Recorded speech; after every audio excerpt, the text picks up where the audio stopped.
Kerusuhan Mei 1998 jadi sejarah kelam bagi bangsa Indonesia. Pelanggaran hak asasi manusia atau HAM secara besar-besaran terang-terangan terjadi di kala itu. Satu di antaranya yaitu tragedi Trisakti yang menewaskan 4 mahasiswa Universitas Trisakti pada 12 Mei 1998.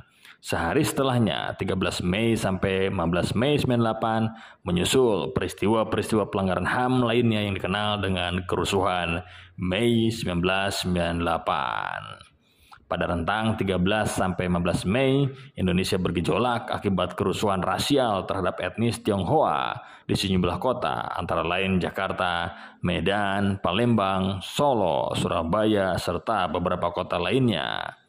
Koordinator Investigasi dan Pendataan Tim Relawan Sri Palupi pernah menganalisis peristiwa rusuh tersebut dan mendapat kesimpulan bahwa kerusuhan Mei 98 disebabkan oleh sentimen anti-Tionghoa yang telah lama berlangsung yang kemudian dimanfaatkan untuk memicu kericuhan akibat krisis moneter.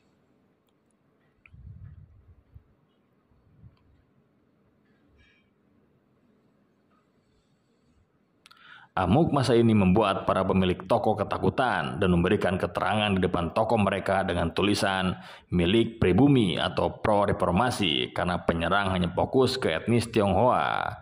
Kerusuhan Mei 98 merupakan peristiwa memilukan bagi etnis Tionghoa di Indonesia. Toko-toko dan rumah mereka dijarah, dibakar, dan bahkan dihancurkan.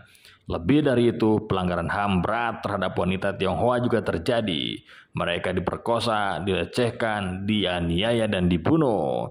Seorang aktivis relawan Eta F. Nadia menganalisis alasan wanita Tionghoa ditargetkan sebagai sasaran utama kerusuhan adalah karena mereka lemah dan tidak dapat memberikan perlawanan. Pemerkosaan secara biadab terhadap wanita Tionghoa oleh pelaku kerusuh Mei 98 dilakukan dengan cara geng rape, di mana korban diperkosa ramai-ramai secara bergantian dalam waktu bersamaan. Ironisnya, selain dilakukan di rumah korban, pemerkosaan juga dilakukan di tempat-tempat umum, tidak peduli bahkan di depan orang lain. Para perusuh tidak pandang bulu terhadap korban. Mereka menyekap wanita Tionghoa yang mereka temukan baik di jalan dan di rumah, hingga ditransportasi seperti taksi, angkot maupun bus. Selain diperkosa, wanita Tionghoa yang mereka tangkap kemudian disiksa, dilecehkan, dianiaya, bahkan dibunuh. Kejadian tersebut menyisakan bekas trauma psikis yang amat berat bagi korban yang masih hidup. Beberapa di antaranya bahkan memilih mengakhiri hidup karena tidak sanggup menanggung beban trauma. Ada yang menjadi gila, diusir oleh keluarga, serta menghilangkan diri ke luar negeri dengan membuat identitas baru. Salah satu korban pemerkosaan, Ita Martidanta Haryono yang telah bergabung sebagai anggota tim relawan bahkan dibunuh secara keji pada 9 Oktober 98. Ita tewas di rumahnya sesaat sebelum kepergiannya ke Amerika Serikat sebagai saksi pembela HAM internasional terkait kasus kerusuhan Mei 98 tersebut.